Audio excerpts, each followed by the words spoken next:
क्या आपको पता है, अवैध कब्जा हटवाने की प्रक्रिया सिर्फ गुस्से में जाकर किसी को बाहर निकालने का नाम नहीं है। ये कानूनी, प्रशासनिक और अदालतों के जरिए मिलने वाला एक सुनियोजित, चरणबद्ध उपाय है ताकि आपकी संपत्ति सुरक्षित रहे और किसी को भी गलत तरीके से नुकसान न पहुंचे। आप देख रहे हैं कानूनी बातें, और आज हम विस्तार से बताएंगे अवैध कब्जा क्या है, किन किन संस्थाओं के पास किस तरह के अधिकार हैं, आप क्या क्या दस्तावेज और सबूत तैयार रखें, और किस क्रम में कौन सा कानूनी कदम उठाएं ताकि कब्जा सफलतापूर्वक हटे। अगर आप चाहते हैं कि ऐसी जरूरी जानकारी समय समय पर मिलती रहे, तो इस चैनल से जुड़िए और जानकारी को जरूरतमंदों तक पहुंचाइए। सबसे पहले समझ लीजिए कि अवैध कब्जा क्या है। अवैध कब्जा उस स्थिति को कहते हैं जहां कोई व्यक्ति या समूह किसी भूखंड, भवन या हिस्से पर मालिक या वैध धारक की अनुमति के बिना बना हुआ रहता है, खेती करता है, निर्माण कर लेता है या वस्तुएं जमा कर लेता है। ध्यान रखें कि अवैध कब्जा अलग है कानूनी मालिकाने या वैध किराएदारी से। इसलिए हर मामले में पहले कब्जे का स्वभाव, कब शुरू हुआ और किस आधार पर किया गया, ये पूछने योग्य तथ्य ही होते हैं। सरकारी जमीन, ग्राम सभा की जमीन और निजी जमीन पर कब्जा हटाने के नियमन में फर्क है। सर्वोच्च न्यायालय ने ग्राम सभा पोर्मबोक शमलत जमीन पर अवैध कब्जों के संबंध में राज्य सरकारों को नीतियां बनाने और शीघ्र निष्कासन के निर्देश दिए हैं। इंडियन कानून, दस्तावेजीकरण और त्वरित तैयारी। जब भी आपको अवैध कब्जे की सूचना मिले, तो तुरंत घटना का दस्तावेजीकरण करें। कब्जे की तारीख, समय, वहां मौजूद लोगों के नाम, फोटो और वीडियो लें। आसपास के गवाहों के नाम और फोन नोट कर लें। जमीन का खसरा, खतौनी, बिक्री हस्तांतरण दस्तावेज और पास के सीमांकन के पते की प्रतियां अलग रखें। ये प्राथमिक साक्ष्य आने वाले सभी कदमों में निर्णयात्मक भूमिका निभाते हैं। दूसरा कदम, प्रशासनिक राजस्व उपाय। तहसील राजस्व अधिकारी, ग्राम पंचायत। यदि कब्जा गांव की आम जमीन, ग्राम पंचायत भूमि या सरकारी भूमि पर है, तो सबसे पहले राजस्व अधिकारियों या ग्राम पंचायत तालुका अधिकारियों को जानकारी दें। कई बार तहसीलदार नोडल अधिकारी त्वरित नोटिस देकर अवैध कब्जेदार से हटवाने का आदेश जारी कर देते हैं। सर्वोच्च न्यायालय ने भी ग्राम सभा आदि की जमीनों के अवैध कब्जों के शीघ्र निष्कासन के लिए राज्यों को योजना बनाने के निर्देश दिए हैं। इसलिए इसलिए राजस्व अधिकारियों के पास आवेदन, नोटिस और प्रशासनिक कार्रवाई एक प्रभावी प्रथम कदम है। प्रशासनिक मार्ग अपनाने से अदालत जाने की लंबी प्रक्रिया कम हो सकती है, परंतु यदि अधिकारी कार्रवाई ना करे तो अदालत का सहारा लेना अनिवार्य हो जाता है। तीसरा कदम, पुलिस और फौरी आपराधिक शिकायत। अवैध कब्जे के विरुद्ध आप पुलिस में लिखित शिकायत करके प्राथमिकी दर्ज करा सकते हैं, विशेषकर तब जब कब्जे के दौरान बल प्रयोग, धमकी, तोड़फोड़ या अतिक्रमण के साथ आपराधिक तत्व हों।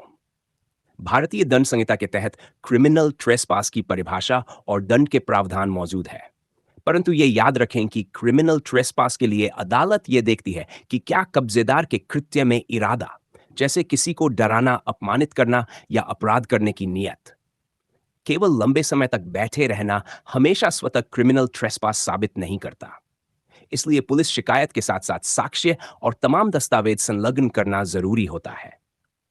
इंडियन कानून, चौथा कदम, अस्थायी राहत और अंतरिम आदेश। कोर्ट में फौरन आवेदन। यदि कब्जेदार ने बड़े निर्माण कर लिए हैं या तुरंत अतिरिक्त नुकसान होने का खतरा है, तो सिविल कोर्ट में अस्थायी निषेधाज्ञा, इंटरिम आदेश के लिए आवेदन किया जा सकता है। कोड एफ सिविल प्रोसीजर के ऑर्डर 39 के अंतर्गत अदालतें स्थिति के अनुरूप स्टेट्स को बनाए रखने और कब्जे को रोकने के लिए अस्थायी आदेश देती है, ताकि मुकदमे की सुनवाई तक संपत्ति में अप्रत्याशित परिवर्तन न हो। अस्थायी आदेश मिलने के बाद अदालत के आदेश का पालन न करने पर अदालत द्वारा बल प्रयोग या जुर्माने के आदेश भी अपेक्षित होते हैं। पांचवां कदम, दीवानी मुकदमा। सेक्शन 4 की रिकवरी, स्पेसिफिक रिलीफ एक्ट के तहत यदि प्रशासनिक या फौरी उपाय काम नहीं कर रहे, तो मालिक या वैध धारक दीवानी मुकदमा दायर करके पूरी तरह की रिकवरी मांग सकता है। स्पेसिफिक रिलीफ एक्ट के तहत suit by person dispossessed of immovable property जैसी विशेष धर्मात्मक राहतें उपलब्ध हैं। ऐसे सूट में मूल उद्देश्य कब्जे की बहाली, रिकवरी ऑफ पोजेशन, मेन profits, occupational charges, mesne profits और स्थायी निषेधाज्ञा प्राप्त करना होता है। सेक्शन 6 के तहत कुछ मामलों में त्वरित विशेष प्रक्रिया लागू होती है जिस पर अदालतें आदेश दे सकती है। दीवानी मुकदमे में अदालत प्रामाणिक और प्राथमिक दस्तावेज व गवाहों के आधार पर निर्णय देती है और अगर ठोस आदेश निकलता है तो उसे न्यायालय के माध्यम से क्रियान्वित कराया जा सकता है। इंडियन कानून। छठा कदम, आदेश लागू कराना। निष्पादन।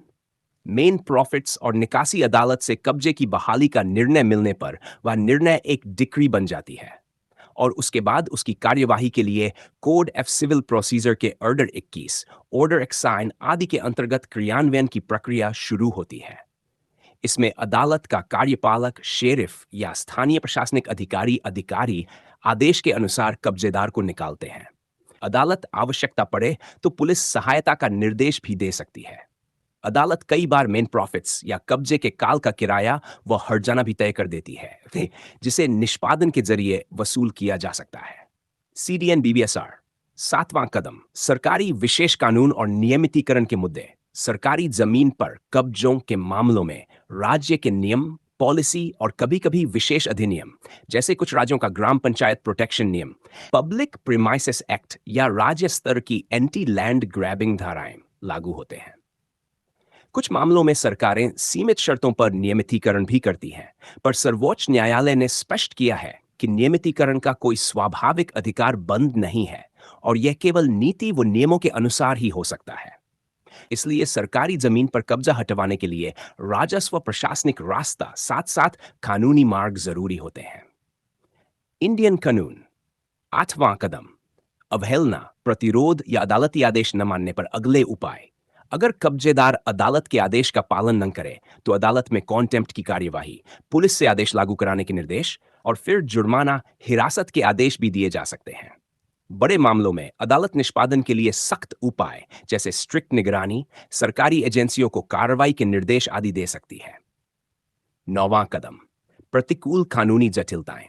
एडवर्स पोजेशन और सीमावाद कब्जेदार का दमन तभी कठोर हो सकता है जब उसके पास एडवर्स पोजेशन का तर्क न हो या वह तर्क असमर्थ हो। एडवर्स पोजेशन के मामलों में अदालतें अवधि, निरंतरता और विरोधी स्वभाव के तत्वों की बारीक जांच करती हैं।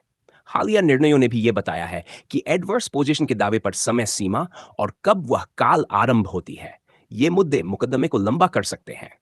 इसलिए यदि कब्जेदार पुराना दावा कर रहा हो तो विशेष ध्यान से कानूनी सलाह लें। एससीसी ऑनलाइन, व्यवहार में कैसे लागू करें। चरण दर चरण। पहला, स्थिति का ठोस दस्तावेजीकरण करें। फोटो, वीडियो, गवाहों के नाम, तिथियां और जमीनी कागजात तुरंत इकट्ठा करें। दूसरा, लिखित शिकायत पहले तहसील राजस्व अधिकारी वो ग्राम पंचायत को दें यदि सरकारी ग्राम भूमि है और उसकी रसीद प्रवेश क्रम दर्ज कराएं। तीसरा, नजदीकी पुलिस थाने में लिखित रिपोर्ट दर्ज कराएं यदि कब्जे के साथ बल, धमकी या आपराधिक तत्व हों। पुलिस की लिखित प्रतिक्रिया एफआईआर की कॉपी संभाल कर रखें। चौथा, फौरन वकील से परामर्श कर अस्थायी निषेधाज्ञा के लिए सिविल कोर्ट में आवेदन दायर करवाएं ताकि स्थिति स्थिर रहे ऑर्डर के तहत। पांचवा, यदि अस्थायी राहत मिली या नहीं तो दिया गया मार्ग अपनाते हुए सेक्शन 6 के तहत कब्जे की रिकवरी के लिए दीवानी मुकदमा दायर करें और मेन प्रॉफिट्स हर्जाने की मांग रखें। छठा, कोर्ट द्वारा दी गई डिक्री मिलने पर उसके निष्पादन के लिए आवेदन करें।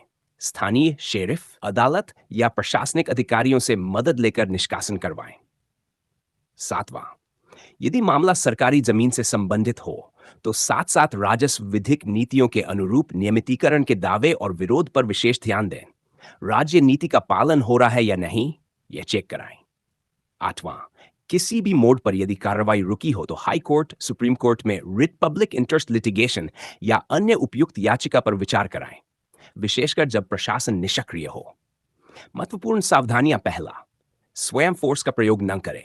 किसी को जबरन हटाना आपराधिक अपराध बन सकता है और आपका ही मामला कमजोर पड़ सकता है। दूसरा, दर्ज शिकायतों, कोर्ट फाइलिंग, नोटिस और आदेशों की सभी प्रतियां सुरक्षित रखें। तारीख, समय और गवाहों का रिकॉर्ड बनाकर रखें। तीसरा, सरकारी जमीन पर कब्जा और निजी जमीन के मामलों में प्रक्रिया अलग होती है। दोनों में सही प्राधिकारी, तहसीलदार, नगर निगम, पुलिस, न्यायालय को पहचान कर उसी के अनुसार कदम उठाएं। चौथा, अगर कब्जेदार के पास कोई पुराना अधिकार दिखता है, लॉन्ग स्टैंडिंग, पट्टा, वसीयत संबंधी दावे या एडवर्स पोजीशन, तो शीर्षक संबंधी सूट की संभावना समझकर वकील से रणनीति तय करें। पांचवा, छोटे पारिवारिक टकरावों में मध्यस्थता, लोक अदालत या सुलह के विकल्प भी परखें। कई बार विवाद सुलह से तेज और सस्ता निपटता है।